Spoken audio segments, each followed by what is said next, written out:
तो guys finally आज हम बात करेंगे लुक्सम के चैप्टर नंबर 566 के बारे में। और आज की वीडियो की शुरुआत में हम देखते हैं योवुल्हा को, जिसको किडनैप कर लिया गया था। योहा के दोनों हाथ अभी रस्सियों से बंधे होते हैं। ऑब्वियसली डेनियल भी इसके साथ होता है और यह कहती है क्या अभी वक्त नहीं हुआ है, आखिर हम कब शुरू करने वाले हैं। डेनियल जो बिल्कुल इसके पीछे ही बंधा होता है कहता है हाँ अब वक्त आ चुका है, मैं इंतजार कर रहा था सिक्योरिटी का थोड़ा सा कम होने की। तो फिर अब क्या, ऐसे में तुम क्या कर सकते हो, हम दोनों बंधे हुए हैं, ऐसी बंदिशों की मुझे आदत है, इसलिए इससे हमें कोई दिक्कत नहीं होने वाली। इन रस्सियों से छूटने से ज़्यादा मुश्किल तो मेरे लिए डाइटिंग करना था। क्या डाइटिंग करना, आखिर तुम ये क्या। इतने में ही डेनियल इस्तेमाल करता है सोफिया स्टाइल सीक्रेट टेक्निक, जिसकी मदद से डेनियल अपने हाथ की रस्सी बहुत ही इजीली खोल लेता है, जो उसे सोफिया ने सिखाई थी। और सोफिया को याद करते हुए कहता है मुझे सोफिया दीदी की याद आ रही है। डेनियल योवुला की भी हाथ की रस्सी खोलता है और वह डेनियल से पूछती है आखिर सोफिया कौन है। डेनियल जवाब देता है वो मेरी डाइट कोच हुआ करती थी। आखिर ऐसा कौन सा डाइटिंग कोच होता है जो किसी को रस्सियों से छूटना सिखाता है। उन्होंने तो मुझे ये भी सिखाया था कि अपने चाकू कैसे घुसपाऊं जिससे मुझे दर्द ना हो। तो ठीक है, यहाँ से निकलने का मैप तुमने याद कर रखा है ना। लेकिन क्या मैप तुम्हें ये भी बता रहा है जो हमारे आगे आयरन बाज आ गई हैं, इनसे हम आगे कैसे जाएं। एक तरीके से इन दोनों का रास्ता ब्लॉक हो चुका होता है और डेनियल तैयार हो जाता है सामने वाले लोहे के गेट को तोड़ने के लिए और कहता है चिंता मत करो, मेरे दूसरे टीचर ने मुझे सिखाया है कि आयरन बाज को कैसे तोड़ा जाता है। तो ठीक है, इन आयरन बाज का काम 25 करना होगा। लेकिन योवुला शांति से गेट खोल देती है और डेनियल हैरान हो जाता है, यह ऐसे खुल भी सकता था क्या। इसलिए वो योवुला से हैरान हो के पूछता है आखिर यह क्या हुआ। योवुला कहती है तुमने ही तो लॉक के साथ कुछ करा होगा जिस वजह से मैं उसको खोल पाए। नहीं, मैंने कुछ नहीं करा, मैं तो उसको तोड़ने वाला था। डेनियल हैरान होकर अपने मन में कहता है क्या यह इतने ढीले हैं, कहीं इसका मतलब ये तो नहीं कि कोई हमारी मदद करने की कोशिश कर रहा है। इसके बाद सीन शिफ्ट होता है और हम देखते हैं लाइनमैन को, जो अपने सामने देख रहा होता है जैक की उसकी तरफ चलता हुआ आ रहा है। लाइनमैन जैक से कहता है तो तुम आ गए, आखिर तुम कहाँ थे। जैक अपने चेहरे से अपना मास्क निकालता है और कहता है हाँ मुझे बस थोड़ा सा काम था। तू ये बता लाइनमैन आखिर तू क्या कर रहा है।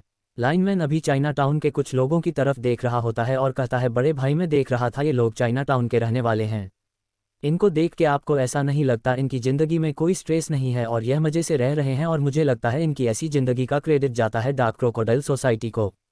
सच में चाइनीज़ लोग अपनी सोसाइटी को अपने पिता की तरह ट्रीट करते हैं। नहीं लाइनमैन, चीज़ें थोड़ी सी अलग है। क्या चीज़ें अलग है, इसका क्या मतलब हुआ। मेरा मतलब है जो तू देख रहा है मैं वो नहीं देख रहा हूँ।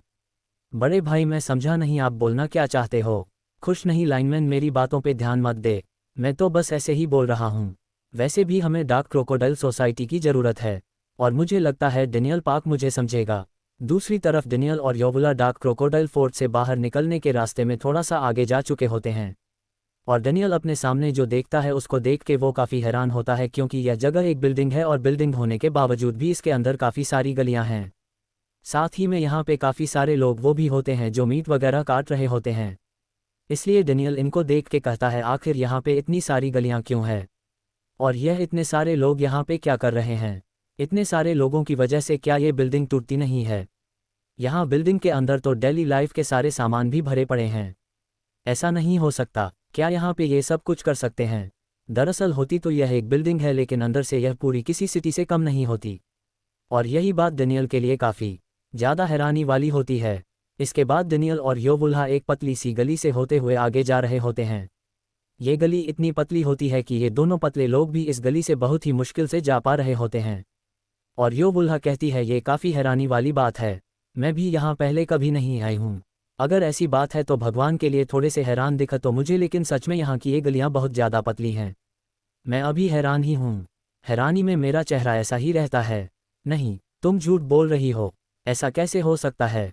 वैसे तुम्हारी बात बिल्कुल सही है, ये गलियाँ बहुत ज़्यादा पतली हैं। क्या तुम्हें यकीन है यही सही रास्ता है। हाँ, इस गली के आगे खुला रास्ता है। और यार योहा को क्रिएटर ने जिस तरीके से दिखाया है, इससे मुझे क्रिएटर की इंटेंशन ये लगती है कि क्रिएटर अपनी ऑडियंस को योहा के जाल में फंसाना चाहता है। और अगर ऐसी बात है तो मेरा फ़र्ज बनता है आपको बताने का कि आप लोगों के अंदर हमेशा सेल्फ कंट्रोल होना चाहिए, क्योंकि अगर कोई योवुला का सिर्फ फिगर देख के फिसल गया तो रियल लाइफ की दिक्कतों में तो उसकी हालत ख़राब हो जाएंगी। वैसे मुझे ये बताने की ज़रूरत तो नहीं थी, लेकिन ना जाने क्यों जिस भी सीन में योवुला आती है वहाँ पर कमेंट सेक्शन में लिखा होता है स्मैश।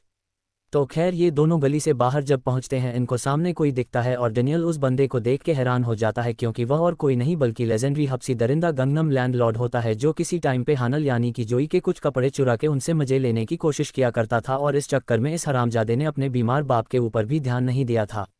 इसको अभी देखते ही डेनियल के पूरे शरीर में डर पैदा हो जाता है और हब्सी दरिंदा जो अभी कुछ खा रहा होता है जब डेनियल को देखता है तो अपना खाना पीछे की तरफ कर लेता है और कहता है मैं तुम्हें यह नहीं दूंगा। डेनियल कहता है मुझे वो नहीं चाहिए, लेकिन आखिर तू यहाँ पे क्या कर रहा है? क्या तुम मुझे जानते हो? तो तुझे तो गिरफ्तार कर दिया था ना, आखिर तू जेल में क्यों नहीं है? आखिर तू है कौन और तुझे ये बात कैसे पता है? एक मिनट, तेरी आवाज़ तो जानी पहचानी लग रही है, कहीं कहीं तू वो शोर ही तो नहीं है जो एक तरीके से धप्पा हो चुका होता है, इसलिए उसकी हालत खराब हो चुकी होती है। इतने में ही यो बुल्हा कहती है क्या तुम इस इंसान को जानते हो? हाँ, एक बहुत बुरा हादसा हुआ था, तब से मैं इसको जानता हूँ। अगर ऐसी बात है तो फिर यह एक अच्छा इंसान नहीं होगा। डेनियल की नज़र अभी शायद से यो बुल्हा की कमर में है क्योंकि मुझे लगता है कि डेनियल सोच रहा है कि गंगनम लैंडलॉर्ड की नज़र भी वहीं है। डेनियल यो बुल्हा को कहता है हाँ, यह एक अच्छा इंसान नहीं है। दरअसल इसने जो किया था वो इससे पहले कि डेनियल गंगनम लैंडलॉर्ड का दरिंदगी पना यो बुल्हा के सामने रखता। इतने में ही गंगनम लैंडलॉर्ड बहुत ही सैद आवाज़ में कहता है ये तुम ही हो, काफ़ी समय बाद मिल रहे हो। और डेनियल को एहसास होता है इस बंदे से वह पहली जैसी वाइब्स नहीं आ रही हैं। इसलिए इसके अगले सीन में हम देखते हैं ये लोग आराम से बैठ के बात कर रहे होते हैं। गंगनम लैंडलॉर्ड डेनियल को कुछ बताता है और डेनियल वो सुन के कहता है क्या तुम बोल रहे हो? तुम यहाँ से बाहर नहीं निकल सकते क्योंकि तुम यहाँ पे फंस चुके हो। हाँ, जेल से छूटने के बाद मैं तो बस यहाँ पे ऐसे ही घूम रहा था और मैं यहाँ पे अपना रास्ता भटक गया। मुझे नहीं पता इस भूल भुलैया से कैसे बाहर निकलना है, इसलिए मैं तब से यहीं पे फंसा हुआ हूँ। तुम लोग भी यहाँ पर कैद थे और यहाँ से अब भागने की सोच रहे हो, है ना? प्लीज़ मैं तुम्हारे हाथ जोड़ता हूँ, मेरी एक मदद कर दो। मुझे यहाँ से निकलने में तुम्हारी मदद करनी है। और योबुला भी बगल में जोकरों की तरह कुछ सामान पकड़ के बैठी होती है ताकि वह गिर ना जाए। और गंगनम लैंडलॉर्ड अब भी दांत फाड़ते हुए बोल रहा होता है मैंने जेल में रह के काफ़ी सारी चीज़ें सीखी हैं, इसलिए मैं यहाँ से बाहर निकल के अपनी गलतियों को सुधारना चाहता हूँ। चाहे कुछ भी हो जाए मुझे इस जगह से बाहर निकलना ही होगा। और भला ऐसा क्यों? गंगनम लैंडलॉर्ड की आंखों से आंसू टपकने लगते हैं और कहता है मेरे फादर मैं उनके साथ कभी भी ठीक से नहीं रहा। मेरी वजह से उन्हें सिर्फ दुख ही मिले हैं। मैं भले ही एक अच्छा बेटा नहीं बन पाया लेकिन मैं उनके साथ रह के उनकी मदद करना चाहता हूँ। इसकी बातें सुन के योबुल्हा को अपने फादर की याद आने लगती है, इसलिए वो डेनियल से पूछती है अब हमें क्या करना चाहिए? डेनियल कहता है ठीक है, हम सब साथ में चलते हैं। ये हमारी मदद कर सकता है क्योंकि यह यहाँ पे काफ़ी समय से रह रहा है। वैसे भी मेरी भी एक माँ है, इसलिए मैं इसके जज्बात समझ सकता हूँ। ठीक है, हम यहाँ से सबसे शॉर्टेस्ट रूट से बाहर निकलेंगे, लेकिन सब के सब चौकन्ने रहना क्योंकि नॉर्मली यहाँ से बाहर निकलते वक्त हमें काफ़ी सारे एग्जीक्यूटिव से फाइट करनी पड़ सकती थी, लेकिन अब हमें ये करने की ज़रूरत नहीं है क्योंकि मुझे यहाँ का मैप के बारे में पता है। फर्स्ट फ्लोर की सिक्योरिटी काफ़ी ज़्यादा टाइट है, इसलिए हम सेकंड फ्लोर में जाएंगे और वहाँ से नीचे जंप कर देंगे। अगर हम शॉर्टकट लेते हैं तो हमें एग्जीक्यूटिव से फाइट करने की ज़रूरत नहीं पड़ेगी। इसके बाद यहाँ पे सारे सीन थोड़े से ऐसे बन जाते हैं जैसे ये कोई गेम चल रहा हो। ये लोग डार्क क्रोकोडाइल फोर्ट के सीवर्स से होते हुए जा रहे होते हैं और यहाँ पे एक नोटिफिकेशन सा हमें कुछ दिखाई देता है जिसमें लिखा होता है यहाँ पे एक बहुत ही ज़्यादा खतरनाक बंदा रहता है, इसलिए हमें ध्यान से रहना होगा ताकि हम उसकी नज़रों में ना आए। और उस खतरनाक बंदे का नाम है सोमास्क, जिसके हाथ में एक चेनसो है और उसका लेवल है 131 और डेनियल के मैप के अकॉर्डिंग ये बंदा काफ़ी ज़्यादा खतरनाक है। इसलिए इस बंदे को अवॉइड करने के लिए डेनियल लोग कुछ पाइप से चढ़ते हुए ऊपर से निकलते हैं।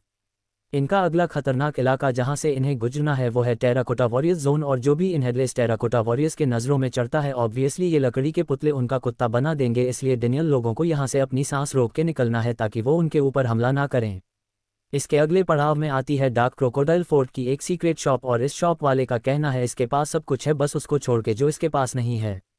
ये सब कुछ अभी बिल्कुल किसी गेम जैसा लग रहा होता है, इसलिए योबुल्हा कहती है ऐसा नहीं लगता जैसे हम अपने जोनरा से अलग आ चुके हैं। इसके बाद आता है डार्क क्रोकोडाइल फोर्ट का हॉस्पिटल, जहां पे कहा जाता है एक बिना लाइसेंस वाला डॉक्टर इस जगह को चला रहा है। इसलिए इस जगह पे भी डेनियल लोगों को बहुत ज़्यादा सतर्क रहने की ज़रूरत है क्योंकि वह डॉक्टर ना जाने कैसा हो, और अगर डेनियल लोग इस जगह को पार कर लेते हैं तो वह यहाँ से बाहर आसानी से निकल सकते हैं। लेकिन इस जगह से बाहर निकलने के लिए उन्हें यहाँ के बंदे से सामना करना पड़ेगा, यानी कि जो यहाँ पे डॉक्टर रहता है उसके साथ सामना होके रहेगा। इसके बाद सीन शिफ्ट होता है और हम देखते हैं उस डॉक्टर को जो इस जगह का गार्ड है, और यह हरामखोर ना जाने अभी किसी का हाथ काट रहा होता है, और इसका नाम होता है डॉक्टर, जो कि 1000 स्क्वाड का एक लीडर है। और कटम कटाई करने के बाद कहता है, तो कहाँ पे दर्द हो रहा है, क्या वो इंटरनल यूरोलॉजिकल में है या फिर कोई ऐसी जगह जहाँ पर सर्जरी करनी होगी। इसके अगले सीन में हम देखते हैं एक चमचमाती हुई जगह का सीन, जहाँ पर डार्क क्रोकोडाइल सोसाइटी का मुंह गैकवैंग बैठा होता है। टकले के दोनों हाथों में एक एक लड़की होती है और सामने से नंबर 3 का बंदा आता है। टकला उसको कहता है, ज़रा देखो तो यहाँ पे कौन आया है। तुझे पता है तेरा चेहरा देख के तो दारू पीने में भी मज़ा नहीं आता। नंबर 3 का बंदा कहता है, जैकिन ना किसी भी पल यहाँ पे आता होगा, इसलिए अब वक्त है बिजी हो जाने का। लेकिन तू यहाँ पर लड़कियों के साथ मज़े कर रहा है, तुझे सर पेचन जो का शुक्रगुजार होना चाहिए। लेकिन इसमें हैरानी वाली बात नहीं, तुम लोगों को ऐसी चीज़ें नहीं आती हैं, तुम चाइनीज़ होते ही ऐसे हो। ये काफ़ी दिलचस्प है, तेरा स्टाइल हमेशा टॉप लेवल का होता है। वैसे भी एक हांगकांग वाले से हम यही उम्मीद कर सकते हैं जो लोग 150 साल तक गुलामी में रहे। लेकिन ओए हांगकांग वाले, क्या तुझे ये बात अजीब नहीं लगती? ये तो चाइनीज़ भाषा में ही चाइना की बुराई कर रहा है। लेकिन जॉन ड्रू उसके सर पे अल्कोहल डालते हुए कहता है, आजा तेरी थोड़ी सी साफ सफाई कर देता हूँ, क्योंकि तेरी स्मेल यहाँ पे मुझसे बर्दाश्त नहीं हो रही है। मोगक जॉन ड्रू के एक लात मार के उसको पीछे कर देता है और कहता है, साले हरामजादे, तेरी इतनी हिम्मत, आज मैं तेरा मुंह फाड़ दूंगा। और एक और पंच पड़ने वाला होता है नंबर 3 के, बट इससे पहले ही नंबर 3 ने नंबर 2 के पेट में फूटी हुई बोतल भोंक दी होती है। मोगक का खून इधर उधर बिखर रहा होता है और नंबर 3 कहता है, ये करना मुझे सच में हमेशा एक दिक्कत लगती है। तो सच में अपना यह इस तरीके का शरीर दिव नहीं करता है, एक ऐसा शरीर जिसको दर्द नहीं होता। मोगक ने कांच की बोतल अपने हाथ में ले ली होती है और उसके चेहरे में स्माइल होती है। इतने में यहाँ पे यूजेशियन पहुँच जाता है और इन दोनों को कहता है, जैकना यहाँ जल्दी ही आने वाला है, इसलिए तुम दोनों के बीच में मुझे कोई लफड़ा नहीं चाहिए। जॉन, तुम भी अब शांत हो जाओ, जैकना हमारा कुछ नहीं कर पाएगा, सब कुछ डार्क क्रोकोडाइल सोसाइटी के प्लान के हिसाब से चलेगा। और इस बार सरपेचिंजो के हाथ में इंजन का पोर्ट लग जाएगा। इस बार हमारे रास्ते में कोई नहीं आएगा, लेकिन इनके रास्ते में पहले ही डेनियल आ चुका है, जिसने पगले डॉक्टर के पेट में मुक्का मार के उसको पीछे कर दिया होता है। और जैसे ही डॉक्टर के दूसरा मुक्का पड़ने वाला होता है, डॉक्टर बहुत सारा विमल डेनियल के मुंह पर थूक देता है, जिस वजह से डेनियल को देखने में तकलीफ हो रही होती है। इतने में ही डॉक्टर ने यहाँ की लाइट्स भी बंद कर दी होती हैं। और डेनियल के लिए यह बात बिल्कुल भी अच्छी नहीं है, क्योंकि अब उसको नहीं पता कि उसके ऊपर कहाँ से किस तरीके का हमला हो जाएगा। इसलिए सबसे पहले डेनियल अभी जहाँ पर खड़ा होता है वहाँ से पीछे हट जाता है, ताकि वह डॉक्टर और अपने बीच में दूरी बना सके। लेकिन पीछे हटने का फ़ायदा नहीं होता और डेनियल के अचानक से सामने से एक बहुत बड़ा कट पड़ता है। डॉक्टर डेनियल को बताता है, इस तरीके का अंधेरा उसके लिए कोई ज़्यादा बड़ी बात नहीं है, क्योंकि इस डार्क क्रोकोडाइल फोर्ट में ऐसा भी समय था जब यहाँ पे बहुत लंबे लंबे समय तक लाइट नहीं रहती थी, और इसीलिए ये लोगों के पास नाइट विशन गगल्स होते हैं। डॉक्टर जो ने अपना नाइट विशन गगल पहन लिया होता है और पीछे से ही एक दूसरा हथियार उठा के डेनियल के ऊपर दोबारा से हमला कर देता है। गंगनम लैंडलॉर्ड जिंदगी में बहुत अच्छा काम अभी करने की कोशिश करता है। वो यहाँ की लाइट्स खोलने की कोशिश कर रहा होता है, उस तरफ जा रहा होता है, और क्योंकि डेनियल को अंधेरे में कुछ दिखाई नहीं दे रहा होता, इसलिए वह सोचता है जिस तरफ से उसके ऊपर हमला हुआ है वह भी उस तरफ हमला कर दे। लेकिन जब वह ऐसा करता है तो डॉक्टर जो उसके हमले से काफ़ी आसानी से बच जाता है, क्योंकि उसको सब कुछ दिखाई दे रहा है, और डेनियल के ऊपर एक और ख़तरनाक सा कट मार देता है। डेनियल के लगातार हमले पड़े जा रहे होते हैं और उसकी हालत ख़राब हुए जा रही होती है। इसलिए डेनियल अपने मन में कहता है, ठीक है, अगर मैं अपनी आंखों से नहीं देख सकता तो मुझे अपने कानों का इस्तेमाल करना चाहिए। मैं अब अपने अपोनेंट की आवाज़ से उसको ढूंढूंगा। आखिर वो कहाँ है, आखिर वो है कहाँ पे, आखिर मुझे कुछ भी सुनाई क्यों नहीं दे रहा है। दरअसल डॉक्टर जो अपनी जगह से हिल नहीं रहा होता है और उसके हाथ में एक बहुत बड़ी कैंची होती है जो उसने खुद बनाई है, जो डॉक्टर जो के मुताबिक किसी इंसान की हड्डियां भी बहुत ही आसानी से काट देगी, और यह कैंची उसने डेनियल की गर्दन में चला दी होती है। डॉक्टर जो अपने मन में कहता है, तेरा खेल अब खत्म होता है। बट ये कैंची चलते ही कैंची के टुकड़े टुकड़े हो जाते हैं, और जो के हाथ में सिर्फ कैंची का हैंडल बच जाता है, और कैंची के टुकड़े जो उड़ के उसी की तरफ आए थे उससे उसके चेहरे में काफ़ी कट्स भी पड़ चुके होते हैं, और डेनियल बिल्कुल सही सलामत होता है। जो हैरान हो के कहता है, क्या अभी अभी तूने ये क्या? डेनियल भी हैरान हो के अपने मन में कहता है, आखिर वो क्या था, अभी अभी मैंने वो कैसे करा? 1 मिनट, क्या ये वही है? इसके बाद उसे याद आता है जब जैगना उसको उसके यूनिक पाथ के बारे में समझा रहा होता है कि तू उसको कैसे इस्तेमाल कर सकता है, और साथ ही में वह भी याद आता है जब गन पार्क ने उसे जेल में कहा था, डेनियल पार्क, अगर तू उसे कभी भी महसूस करे तो याद रखियो कि वो वही है, वो पल भर की फीलिंग, वही तेरा अपना यूनिक पाथ है। और यह बातें याद करके डेनियल की आंखें प्रेजेंट मोमेंट में चमक जाती हैं और डेनियल का ये वाला सीन देख के मुझे ब्लू लॉक की याद आ रही है।